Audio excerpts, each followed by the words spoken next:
Introduction. If you want to sell anything online, it's actually not all that hard. I know that this is kind of a surprise to a lot of people. Some affiliate marketers who have been struggling would swear up and down that making sales online is nearly impossible. Well, with the right traffic and the right sales materials, you are bound to generate sales from time to time. Closing a sale is not the problem. Generating consistent, high-value sales. That's the issue. Don't confuse the two. Sadly, even if you are able to master the art of online sales, you may still continue to struggle. I understand that this is better than not generating any sales at all, but if you put in a lot of time, effort, and energy into generating online sales, only to settle for a low, middling amount, you're wasting your time. That's the bottom line. As the old saying goes, either you go big or you go home. The name of the game when it comes to online sales success is return on effort. You heard that right. You've probably heard of the phrase return on investment millions of times before. Return on effort works on the same principle, but there is a slight difference. With return on investment, you are trying to invest as little money as possible while getting as much return as you can. Pretty straightforward, very simple concept. Similarly, if you're going to invest your time, attention, and focus in something, shouldn't you expect maximum rewards as well? This is the whole concept behind return on effort. If you work for yourself, it's very easy to work around the clock for chump change. Believe me, I've done it. It's not pretty. Sure, you're passionate about what you do. Oftentimes, it doesn't even feel like you're working. However, let me tell you, if you're going to invest your time, effort, and precious energy into something, don't you deserve to get the biggest reward out of all that investment? Thankfully, there is a way out. You don't have to stick to the grind. You don't have to put in all these hours away from your loved ones just so you can put food on the table. Using the high-ticket sales secrets that I'm going to share with you in this training, you will learn how to maximize the return that you get for all your efforts. It is not rocket science. It all boils down to being at the right place, talking about the right things at the right time with the right people. If you're able to line all those up, then you will get all the best results. At first, it may seem like this is very hard to set up. You only need to look at how high-ticket salespeople do it. When they started off, they were no better than you. In fact, in many cases, they knew less than you. Now, here they are, generating 7 or even 8-figure annual sales. How do they do it? It all boils down to high-ticket sales. Make sure you're in the right niche. Any discussion of high-ticket sales marketing must first begin with niche selection. Get this wrong, and you're going to waste your time, effort, and money. This is non-negotiable. If you make a mistake with the niche that you pick to build your business on, you're going to fail. The truth is, not all niches pay the same. Niches are essentially subject matter categories involving your target audience's problems, needs, or interests. These are different subjects and they attract different audiences. Some audiences are willing to pay a lot of money. Other audiences are not as willing. Even within the high-paying audiences, there is a question of timing. There are certain products and service categories that compel people to spend a lot of money right away. Unfortunately, these are relatively few. These are comparatively few when you line them up with all the other niches out there. Ideally, this is where you should be. You should look for niches that pay really well and people need to order merchandise or services almost immediately. The reality, most niches pay poorly. There, I said it. Most niches don't pay all that well. Well, this might rub you the wrong way. You might tell me that when you check Google's keyword planner tool, you notice that a lot of niches that you're interested in actually command fairly high PPC pay-per-click figures. My answer is, look closer. If you pay attention to those figures, it turns out that, in many cases, for people to click on an ad that pays that much, they must be really, really interested already. In other words, they have been pre-qualified and they are ready to buy. That's usually not the case. Usually people are interested in a wide range of topics, but they're not ready to buy. They're ready to do a lot of research. They don't have a problem with comparing different sources of information, but when it comes to buying, they're not quite there. This is why I can say with utmost confidence that most niches pay poorly when you look at immediacy. It's not enough that people may pay good money for a particular range of merchandise or a particular type of service. That's not the issue. The issue is how willing they are to pay. Don't build your house on sand. To make matters worse, the best niches, high pay and high demand, tend to get saturated very quickly. It's easy to see why. You need to build your business on a solid foundation. This means that your target niche must be lucrative enough and must have a high sense of buyer urgency. Otherwise, you're building your house on sand. You can build tons of these and end up making very little money. Unless you want to play the volume game, where you are cranking out hundreds of websites, and each of these websites make, at best, a couple of dollars a day, you're going to have to be more careful about niche selection. You have to be systematic and methodical regarding the type of business you build and the platform you choose to convert your traffic. You also have to be systematic about getting the right kind of traffic and qualifying it so it is more likely to convert. All of this boils down to selecting the right niche. You must target the right client. In any kind of market, there will always be audience segmentation. It's easy to think that just because you are targeting insurance as a niche, you can automatically assume you will make a lot of money. On the surface, this seems very reasonable. After all, when you go to Google Keyword Planner tool and load up all sorts of insurance-related keywords, you get really high figures. It's not uncommon for an insurance-related term to pay $30 or more per click. What's not to love? But here's the problem. That market has many segments. Not everybody who looks for insurance online is ready to buy. Not everybody who is interested in buying an insurance policy is willing to pay top dollar.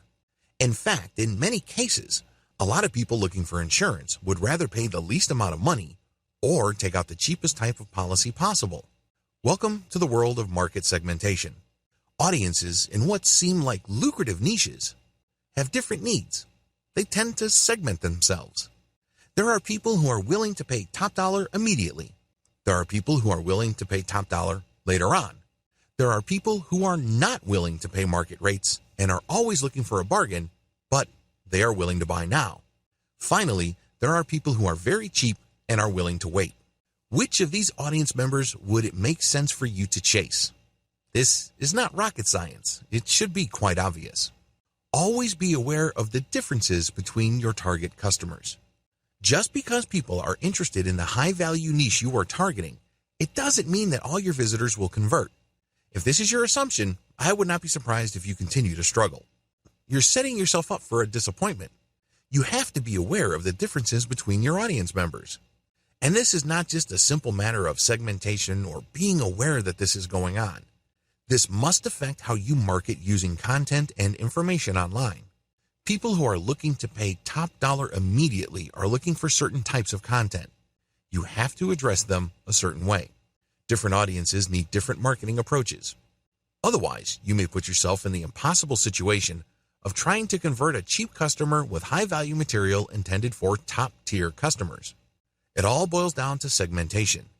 This training is all about high-ticket sales. Accordingly, you have to be in the right high-value niche, and you must target people who will not hesitate to pay a lot of money almost immediately. This must be your mantra. This target audience must be your objective. If you are in any way unsure or unclear about this concept, you will end up sabotaging yourself. Your marketing content may not line up with the psychology of high-ticket customers. You end up dropping the ball. Your sales conversion funnel may send contradictory messages that try to appeal to different types of buyers in your niche. Again, when you send such confusing signals, people would end up confused. Let me tell you a simple truth about online sales. When consumers are confused, they can be relied on to do nothing. I've seen this happen a million times before. Somebody sees my advertising materials, they check out my content, they sign up for my mailing list, they get excited about my updates, and they keep coming back to my website. You may be thinking that this is a good thing. No, I see it for what it is. It is a problem. They keep coming back, but they never quite get the messaging that they're looking for. It's obvious that at some point they are ready to buy. They have built enough trust in my brand. That's not the issue. The issue is that among these many different contact points, there are contradictory messages. They can't quite put their finger on it. This is why they're still on the fence. The sad situation I just described happens to a lot of marketers. I'm writing this training because I was able to overcome it. This is crucial. You have to target the right client. It all boils down to segmentation. Blow this and you are going to put yourself in a tough spot. Unlock the power of segmentation so that you can tap into high-ticket sales. The great thing about the issues that I raised in video 2 is that, for the most part, they beg their solution. In other words, you just need to look at the problem and connect the dots. The solution basically comes at you. If you are unaware of the different types of internet users, you can easily find out. You can easily check the segments of buyers or potential buyers in your niche. You can also look at your statistics, or you can research your competitors and see their strategies in attracting potential buyers who are ready to buy. Regardless of how you do it, it all leads back to the same place. It all leads to segmentation. You have to master this. You have to figure this out. Otherwise, you won't get those high-ticket sales. They're just not going to happen. What is a high-ticket sale anyway? Before I go any further, I want to nail down some definitions. I know you probably already have some sort of understanding as to what high-ticket sales mean. I can also guarantee that your definition is a little bit off. I'm not saying that you're flat out wrong. I'm just saying that it's slightly off. Most marketers define high-ticket sales as products and services that cost at least 3 figures, if not 4. Once you start selling products or services that cost several $100s or thousands of dollars, you can safely say that you are selling high-ticket sale items. But this is just part of the picture. You cannot stop here. If you do, your high-ticket sales strategy is going to be very shallow and ultimately self-defeating. What do I mean by that? Well, if you know that each item you sell in your niche can get you $5,000, it's very easy to build a business that is geared towards just getting that first and only sale. You put in a lot of work, you burn through a lot of time to get that $5,000. Once you get that sale, it's too easy for you to think that this is a one-time sale. You can easily be forgiven for thinking that way because that's how most marketers think. It's a one-time, big-time kind of affair. This is too bad. And this is also the reason why a lot of marketers end up failing later on. The key to high-ticket sales. The key to high-ticket sales involves 2 very powerful components. They impact what you do before and after the high-ticket sale event. If you're clueless about this strategy, you'll be left in the sad position of constantly working to get new customers so you can get them to sign on the dotted line and give you hundreds, if not thousands of dollars with that one sale. The problem is, they're gone after the deal. They may not have been all that happy, but they may not be so unhappy that they demand a refund. Regardless of how you play it, it's still a one-time, big-time kind of situation. This is a tremendous lost opportunity because when you are scaling up or you're ramping up your relationship with that prospect to get them to buy that high-ticket sale item or service, you are presented with a tremendous amount of opportunities. After they enter their credit card information and they go through with the sale, you're given another opportunity. Think in big picture terms. The secret to high-ticket sales is sustainability. This has nothing to do with the one-time, big-time mindset. Get that idea out of your head. If that's how you think, you are playing this game to lose. To win in the high-ticket sales game, you have to take care of what the customer goes through before the sale. And you have to have a plan for what happens after the sale. Build a solid brand first, and then get them to upscale. A lot of people who try to sell high-ticket sales items basically think, more like hoping and wishing, that when prospects get enough information, they will finally decide to spend thousands of dollars. It doesn't work that way. Do you understand what you're requiring of the customer? If you're like most customers, it's hard enough for you to buy something that is worth $50 to $100. You would need to see the brand several times.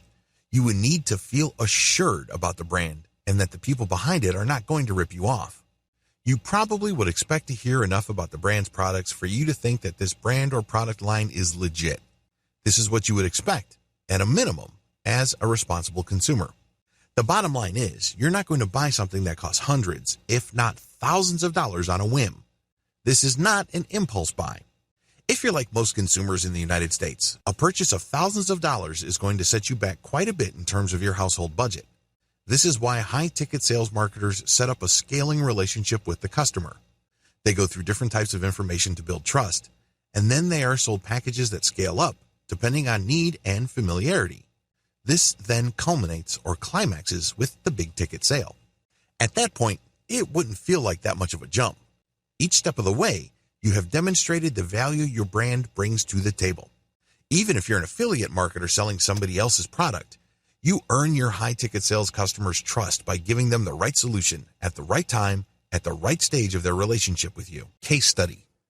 I handled the marketing campaign for a company that provided high-value and high-cost MBA admission services to wealthy overseas clients. That niche's target audience are very busy professionals. They don't have much time, and that's why they're ready, willing and eager to pay thousands of dollars at a time for services that they need to get into the world's elite business schools. The first thing that these people are looking for is to determine whether you know what you're talking about. This means that you have to deliver information that establishes three things very quickly. First, you give information that filters your audience members. My target audience members are people looking to go to school abroad for an advanced degree. I don't waste time with why you should get an MBA. I don't waste time with how an MBA can improve your career. My target customers already know the answer. Instead, I wrote about the elite programs out there and how international students can cope with the system and how this leads to networks or contacts. Once I get their attention, they quickly know what I'm talking about because I mentioned statistics. I provided the kind of charts that you would expect in a business report. I speak their language. This builds trust and authority. I would then break down Chinese students' needs compared to other students with a special focus on professionals. They then go through a process where they see how confusing and how potentially fatal certain mistakes in this process can be. They get scared. Long story short, they buy product after product as their trust scales up.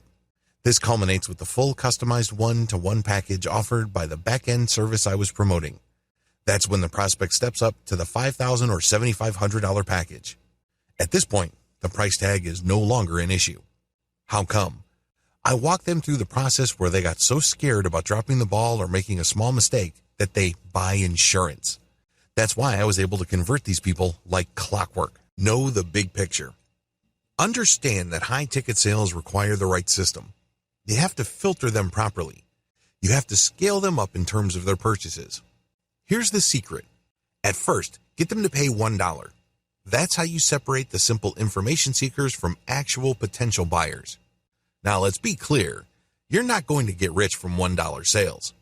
Once you have people transferred over to your buyer's mailing list, you have to continue scaling them up and filtering them until you get to your target audience. These are people who are willing to pay a lot of money because they can see the value of whatever it is you're offering, and they have a tremendous sense of urgency. Either they need to buy right now because there's some sort of deadline that's about to pass, or they have completely given up on doing it themselves or having it done locally or tapping their own network. You have them eating at the palm of your hands. The big picture also includes what happens next.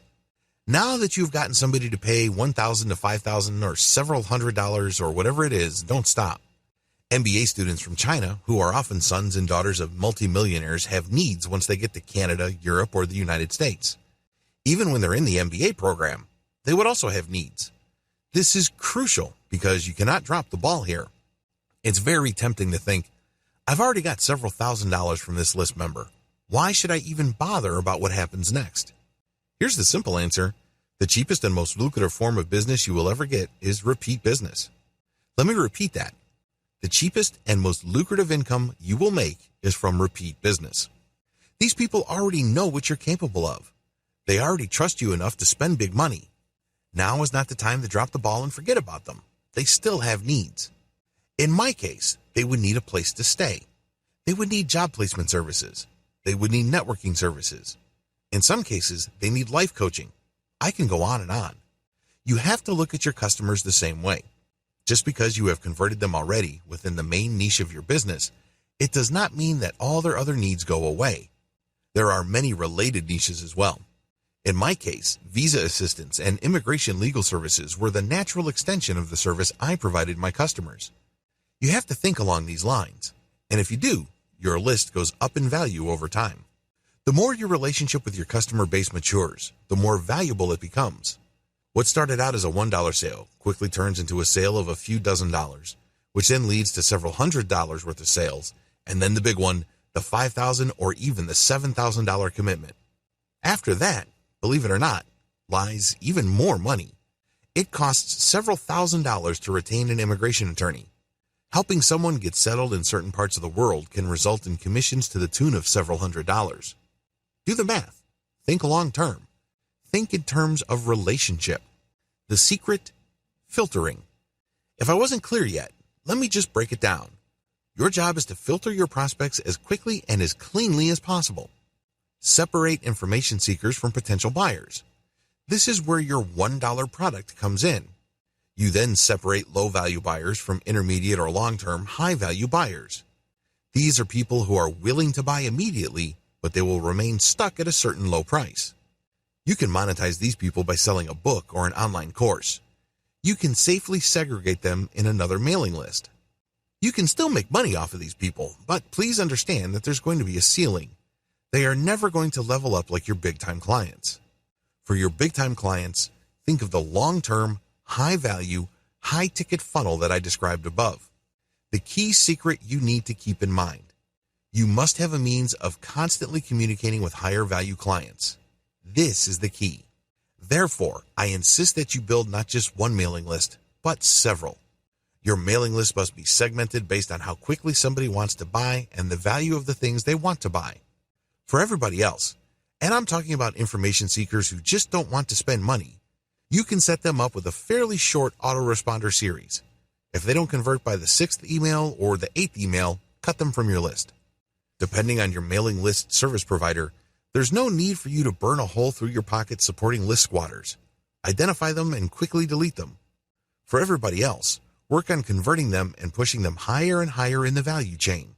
This is how you create a consistent flow of high-ticket sales.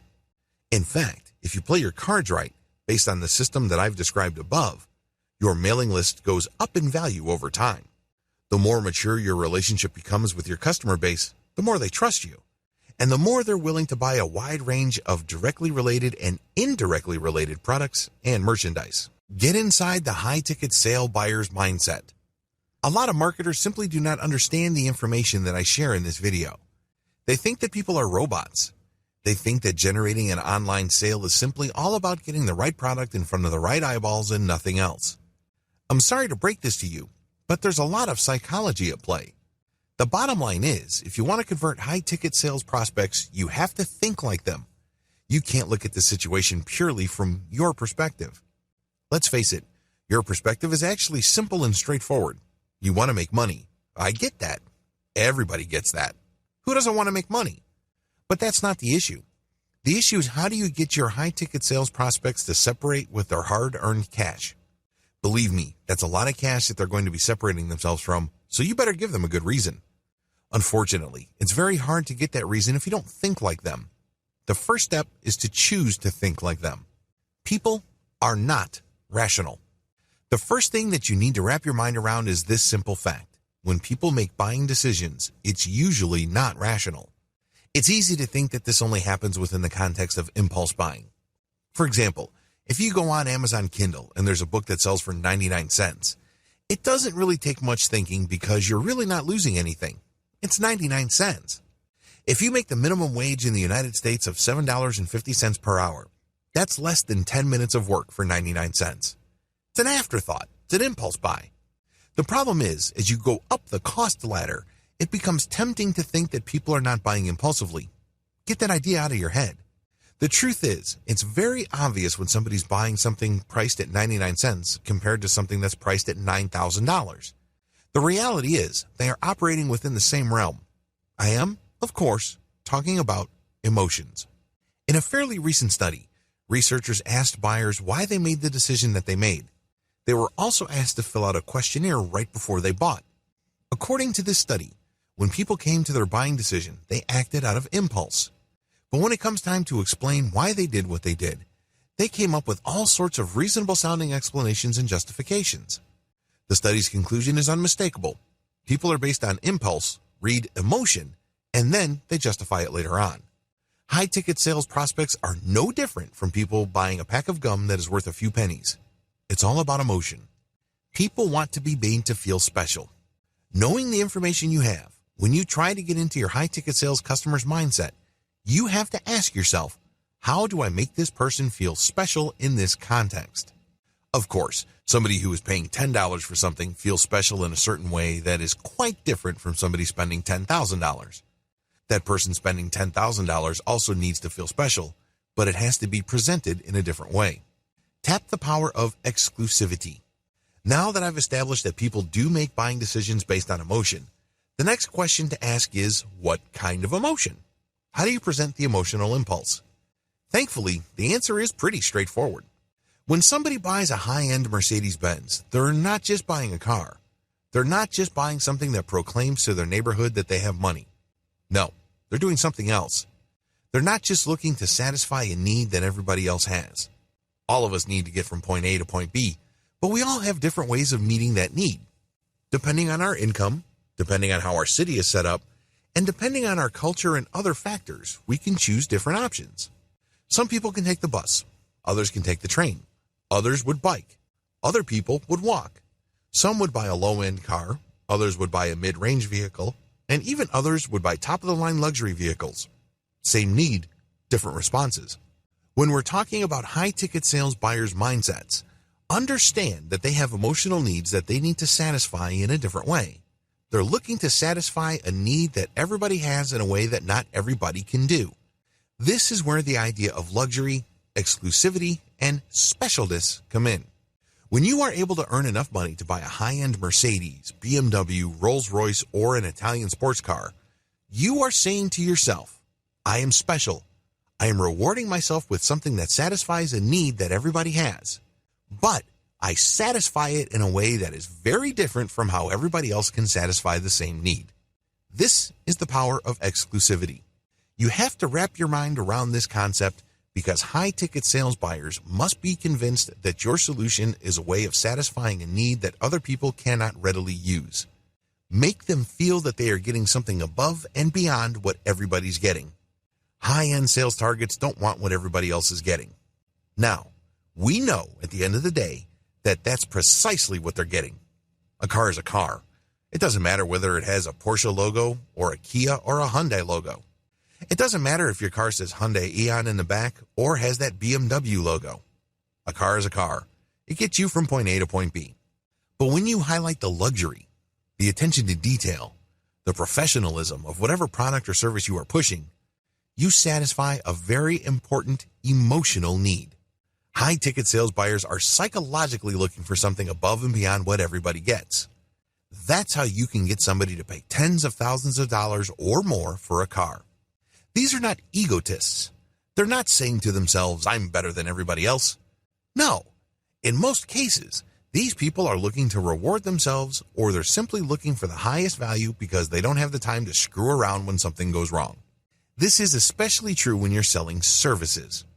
The MBA assistance program that I use as a case study in the previous video catered to overseas professionals who cannot afford to drop the ball. That's why they pay top dollar. Get inside your customer's mindset. Look at the sales process and the sales funnel system from their perspective. Get this wrong, and you will end up building a high-ticket sales funnel that somehow, some way doesn't quite work.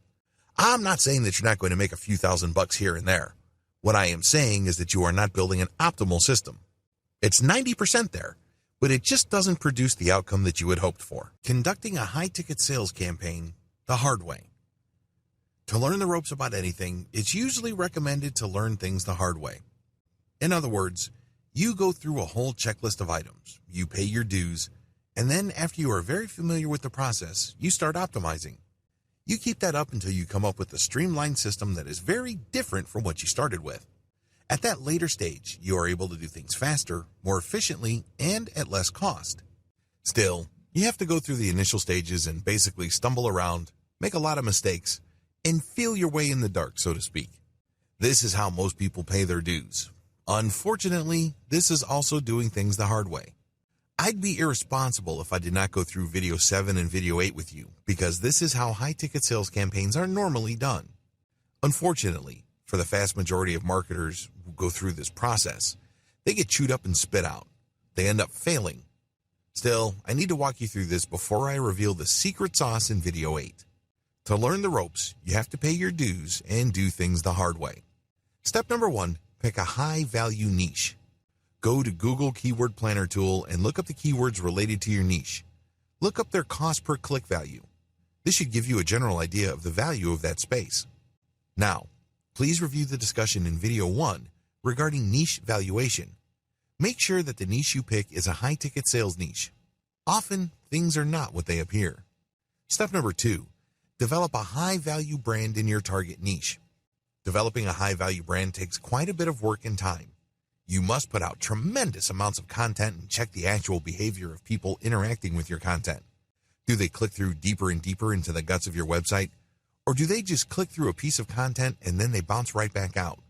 To develop a high-value brand, you must first focus on your winners. These are pieces of content that attract a lot of traffic from the internet. These are pieces of content that push people deeper and deeper into your site. Here's the secret. To build a high-value brand, you must focus on content that engages your target audience members. It's very tempting to think that this is just a matter of popularity. When you look at your statistics, whether it is Google Analytics or StatCounter, it's tempting to just go with the pages that get a lot of traffic. But you have to dig deeper than that. You have to look at where people go. Are people going to content that speak to the needs of high-ticket sales customers? Or are people just getting information, drilling deep into your site for more basic information, and then leaving? It should be obvious to you which you should focus on. Do not just replicate your strongest pages. If those strong pages are not about high-ticket sales, ditch them. Focus on pages that have a high-ticket value or appeal to high-ticket value customers and are also popular. Build on your strengths. Scrap the rest. Step number 3. Distribute content that filters your customer segments. When you build different pieces of content on your website, you use this to filter people based on whether they are your target high-ticket sales audience members or not. You should do the same with content that you share or post throughout the rest of the internet. At this point, I'm assuming that you already know the basics of content marketing. You share content in the form of comments, blog posts on third-party platforms, as well as logger posts and curated material on social media platforms. All of these condition people to go to your website. Your content on your website then serves to filter them and eventually convert them. That's how you play the game, or at least that's how you should play the game. It's really important to make sure that even that outer ring of content in your high-ticket sales niche filters your customer segments. In other words, you don't want tire kickers or people who are just looking for information but are unwilling to pay anything to even hit your website. Why bother? They're a waste of time. I know that sounds rude, but it's also the truth. Because you're trying to create a system that converts online traffic into a lot of money, you do not have the time to mess around with volume traffic that doesn't go anywhere. This is why you need to distribute content that filters your customer segments based on these other platforms. This way, only people who are truly willing to pay good money will end up on your site. Step number 4. Make it easy for your audience to find you and keep in constant contact with you. When I say your audience, I'm talking about high-ticket salespeople. I'm not talking about generic information seekers. Forget those. Make it easy for them to find you. This means create social media profiles, identify hashtags on Instagram, Pinterest, and Twitter that are directly related to your niche. Filter people on those platforms, and then get them to go to your website and convert them. In this context, conversion means getting them on your mailing list. This is how you keep in constant contact with them. Step number 5. Send high-value content that segments your mailing list. Send high-value content to your mailing list, and then allow people to segregate themselves by joining sublists. At this point, there will still be people who are just looking for information. They will be in the minority, but if you don't manage this properly at this level, they're going to take a lot of your resources. You don't want list squatters because services like Aweber charge you money for the total size of your mailing list, regardless of whether they buy or not and regardless of how active your list is. What if a significant chunk of your mailing list are just squatters? You're losing money monthly. Don't do it. This is why you need to send high-value content to your mailing list and get people to sign up to a sub-mailing list. When people do this, you know that they are looking for high-ticket sales material. They are people who are serious about eventually spending a lot of money. For everybody else, you can purge them off your list. Step number 6. Filter your filtered list between buyers and tire kickers. This is where the rubber meets the road. Send a $1 offer for some sort of basic PDF report you made. You may even compile some blog posts and sell it in a $1 PDF. However you want to do it, segment people in your high-value list into 2 camps, buyers and information seekers.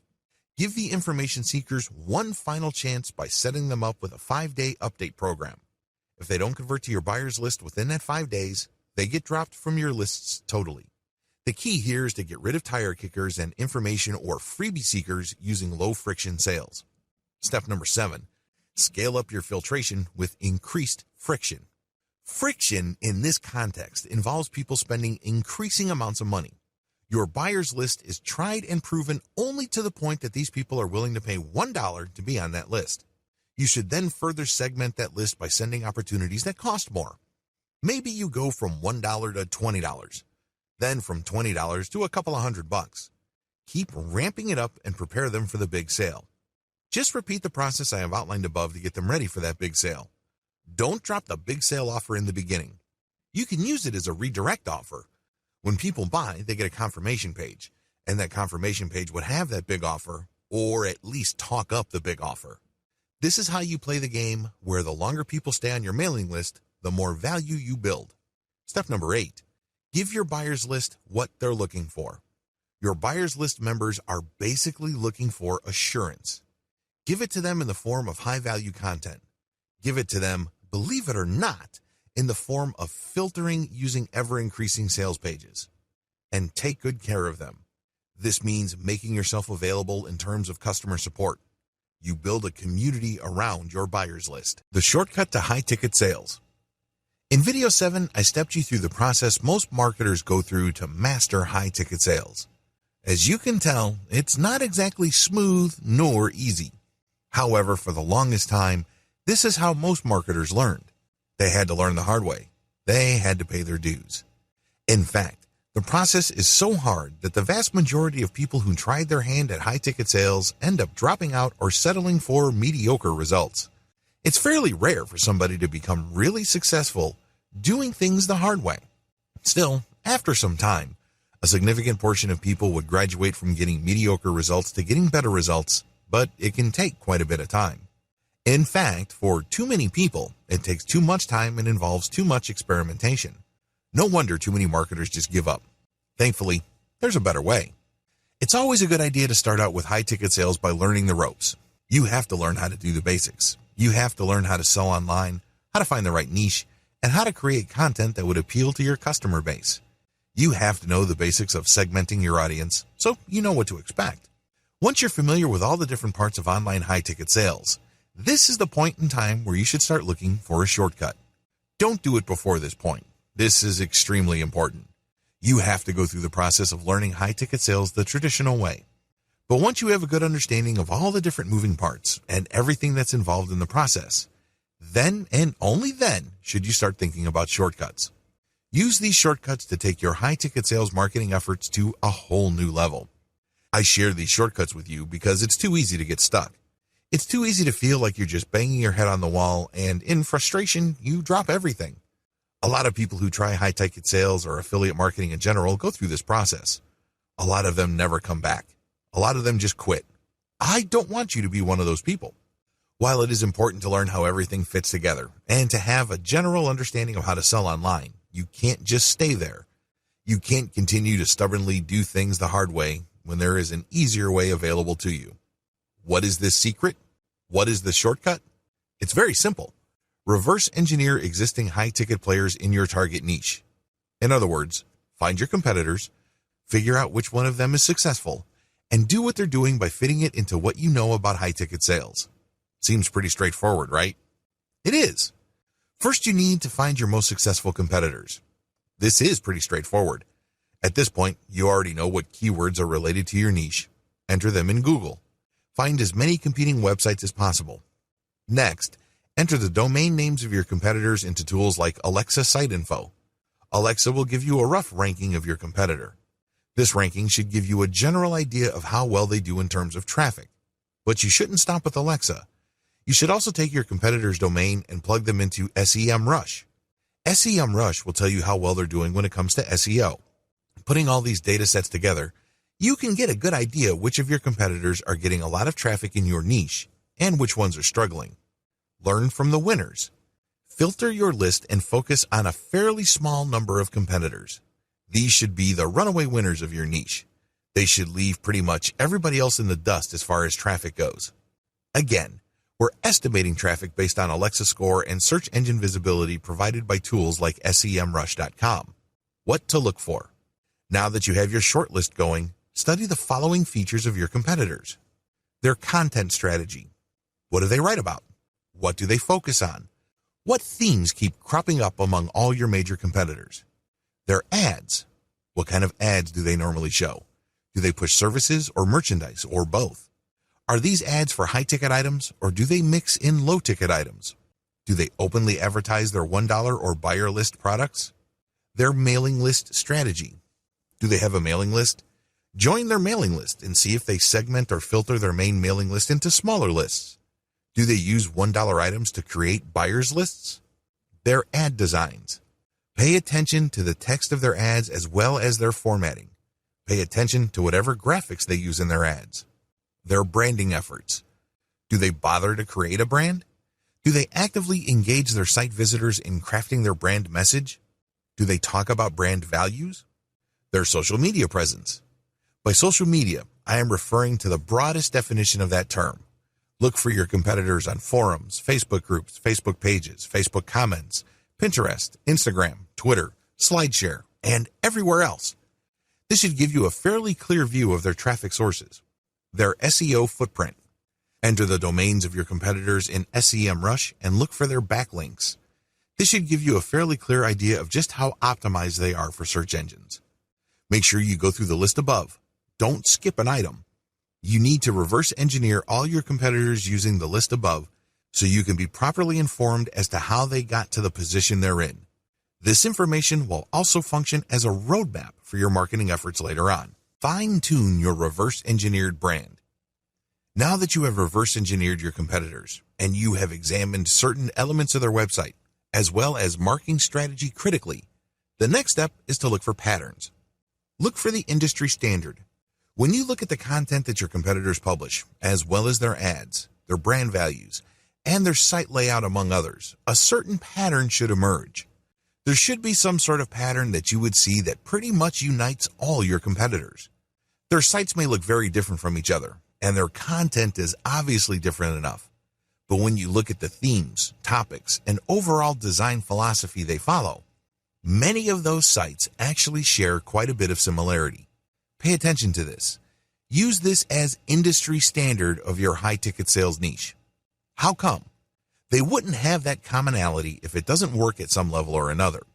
There's a reason why photography services, legal services, certain types of medical specialties share similar design and content patterns. The reason, of course, lies in customer expectation. When customers see that service providers have websites designed a certain way, that's what they will look for. At the back of their mind, that is the industry standard. Look for this industry standard. Your own website, as well as marketing materials, content, and editorial policies and strategies should mirror the industry standard. In other words, when people end up at your website from search engines or social media or other traffic sources, they're not in for a shock. If they have been looking for the kind of merchandise or service you are advertising or promoting, they probably look at other websites pushing the same things. When they end up on your website, they know what to expect, because your website speaks the same graphical and content language as your competitors. This is the industry standard. You gain instant credibility and legitimacy when your website appears to be in the mainstream of your niche. The industry standard can only go so far. Please understand that when you adopt the industry standard, all you are doing is trying to get a head start. Compare this with starting from scratch. You don't know what you're doing. You don't have an idea. So you come up with something new, but that new design may be just so disconcerting and so random to people used to your niche that they may either ignore you or fail to take you seriously. None of these situations is good. This is why you need to get a head start by adopting the industry standard look and content policy. But after that, you have to fine-tune your specific look and content based on how your website actually performs. If you notice that the vast majority of your traffic is excited about a certain type of content, and pages containing the content tend to get more traffic, if you notice this pattern, then shift your content strategy towards that type of content. Drill deep. Become the established online authority for that type of content. This is how you customize your brand based on your actual experience. You're not going to stay with the industry standard. The industry standard just gives you a starting point. From this point onwards, you have to look at the actual performance of your website to help you chart its future. Build up your base and constantly ask for feedback. To build a solid brand in any high-ticket niche, you cannot insulate yourself from your audience. You have to create a community around your content. Look at them as your base. Look at them as your partners. Constantly engage with them. Constantly ask for feedback. Make them feel that they are co-creators of your website. Constantly optimize key parts of your online presence. On your website, constantly optimize your affiliate offers, product offers, content strategy, and mailing list recruitment strategy. Keep mixing it up and look at what works. The problem is if you believe that you just need to build a website and keep it the same way forever, you're not doing yourself any favors. You're putting yourself at a serious competitive disadvantage because, let's face it, most people do not do things right the first time around. There's always room for improvement. You can always optimize for greater results. This is why you have to constantly optimize the different key elements of your online presence. Are you offering the right products? Are you scaling your mailing list correctly? Are you filtering people correctly? Are you offering the right content? Are you recruiting people to your mailing list in the most optimal way? There's just so many places you can improve. Don't fall for the trap of thinking that your website is some sort of take it or leave it proposition. Let me tell you, if that's your mindset, most people would leave you. How would you know? Look at your bounce rate. If, for whatever reason, people do not detect the information or experience they are looking for, they're not shy, they will bounce out quickly. And not only would this hurt you as far as Google is concerned, it can also erode your brand's value on the internet. When people start to talk about your brand, it's very easy for them to sweep you under the rug and dismiss you as an afterthought. You don't want that to happen. What is the secret? Keep reading. Your secret sauce. Community. If you have read any kind of content marketing book, or if you have done any kind of affiliate marketing and researched what affiliate marketing specialists do, you probably have come across the word community several times. Community is just like the word love. People use it all the time, but the more they use it, the more it loses its meaning. I know it's sad, but it's true. You can't look at community as some buzzword. You can't look at it as just another marketing concept. It has to be real for your specific case. Unfortunately, nobody can do this for you. You have to jump in there. You have to engage with your community members and get them to become emotionally invested in your brand. How do you do this? Well, send updates where you ask people for their opinion and you give out freebies. Don't get nervous. Just because you're giving out freebies doesn't mean that you're giving out money. Believe it or not, in marketing survey after marketing survey, people respond less to dollar incentives than they do to moral or symbolic incentives. Believe it or not, simply giving out a graphic member of the month or mentioning their name in your next email update is enough to incentivize people. Regardless, you have to give them incentives for participating. Make them feel that they matter. I have seen many mailing lists give out updates where they mentioned everybody who would send in any feedback. Even if it's the most ridiculous feedback, even if it doesn't really add anything to the discussion, they still get acknowledgement and recognition. It is no surprise that those mailing lists tend to be successful because a lot of people on the list feel that they matter. They feel that they are being listened to. They feel that they are being validated by the brand that they support. If you are on mailing lists and one mailing list treats you like a complete nobody and you feel anonymous, while the other list mentions you and runs promotions or collaboration campaigns that excite you, which list would you rather stay on? Which list email would you rather check? Which list would you talk about with your friends? It's a no-brainer. When people feel like a number, or they are made to feel like they are another face in the crowd, they're not all that excited. They won't be motivated to become your brand's evangelist or provide testimonials for your brand. Please understand that this is crucial. Since you are dealing with high-ticket sales that involves very selective and very discriminating audiences, a little bit of fan support helps. In fact, it can mean the difference between perpetually struggling and becoming one of the top brands in your niche. Tap your fan base. They are not just your customers, they are your potential fans. Turn them from content readers and list squatters to your pumped up, energized, and enthusiastic fan base. Not only are these people more willing to buy whatever it is you're pushing, but they're also more willing to spread the word about your brand. How come? They feel emotionally invested. They feel connected. At some level or another, they are under the impression that they have skin in the game.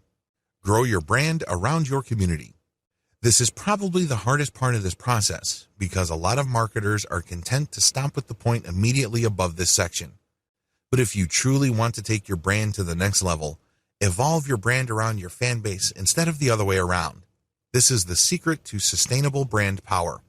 If you want your mailing list to grow in value over time, build it around the needs of the people on your list. Hold contests, hold AMA sessions, hold photo contribution contests or projects. Ask individual members if you can turn them into case studies. These are just some of the many ideas that you can use to build community. Remember, your list is not just a collection of people who have given you their legal consent to send them messages. Your list is a relationship. Treat it like one, picking the right high-ticket service or product to sell. Prior to this point, I've helped you put together an online conversion platform. I have helped you put together, using the power of reverse engineering, the website and messaging platform that you need to turn your traffic into cold hard cash. The next step is to figure out how to sell the right product or service to your list. Here are the steps that I follow. When you start segmenting users, don't focus on sales. The first thing that you need to do is when you are building your website and you're building your mailing list, do not focus on sales. Focus instead on segmentation. This means you have to create a system where your users will segregate themselves. The name of the game is to get rid of information seekers who don't want to buy anything. That kind of traffic is useless to you. You set up $1 items or cheap services. The key is to get as many of your list members to sign up for these so you can then qualify them for additional sales later on. Optimize your messaging to maximize trust. Pay attention to your open rates. Do you notice that some of your emails get a lot more responses and opens than others? Do you notice that some of your emails do not get that many opens, but they get a lot of clicks? You have to slice and dice this data so you can come up with a great combination of high open rates and high internal email click rates. It may seem impossible at this point, but the more experiments you do by focusing on your most successful emails, the closer you will get to that great combination. Pay close attention to what your community demands. Give your community members an opportunity to tell you what to do. You should do this on your social media accounts. You should do this on your website. You should do this through a specially designed, incentivized engagement system for your email. Regardless of how you do it, you need to do it. You need to ask them what it is they would like in terms of content, promotions, products, services. Please understand that there's a big difference between what people say and what they do. You have to always cross-reference whatever suggestions and recommendations you get from your customer base with their actual behavior. If they keep saying that they like a certain type of content, but you notice that when they go to pages that contain that content, they bounce out, they may be telling you something else. They may be telling you that you may be publishing a certain type of content, but it's not that precise content that they're looking for. This is a serious hint that you should pay close attention to. You should investigate it further. They may be looking for some sub-niche or some sort of specialized content that is closely related to the content you already have. That's why your pages have such a traffic pattern. It's not like people are not interested in the content. They are. They're clicking through, but they're not staying. This is where a little bit of engagement can go a long way. Think of it like some sort of detective story. Pick the most credible, yet highest value product or service you can offer. High ticket sales is all about offering the very best. People are not looking for second best. People are not looking for a bargain, if you think about it hard enough. They're looking for the best. This means that you have to engage with your community long enough for them to tell you what you should be selling. Believe it or not, your list members will tell you. They know what they're looking for. In the case study that I mentioned about the MBA program, I was told which graduate programs are the most popular in China. When I took action on that and changed the direction of my content production and editorial policy, my conversion rates went through the roof. Your community eagerly wants to tell you the answers you need to make more money. The only question is, are you willing to stop and listen? Think beyond commission payouts. As I have mentioned in an earlier video, you have to look at the big picture of what you're doing. It's very easy to get blinded by high commission rates. It's very easy just to zero in on that point where you sell a $5,000 service or merchandise package to your customer off your mailing list. It's very easy to just focus on that and then move on to the next customer. If you're doing that, you're wasting your list. I can't emphasize that enough. That person who bought $5,000 of services or products from you can easily do the same if you convince them of another product or service in the future. That's how you make real money with your list. Each and every name on that list wants a relationship with you. Don't blow that relationship using a one-time, big-time mindset. If you think they benefited you by buying a $5,000 item, you haven't seen anything yet. That's just the beginning of the relationship. Keep building that trust. Focus on building and maintaining credibility with your high-ticket sales client base. Treat each and every one of those names like they are made of gold.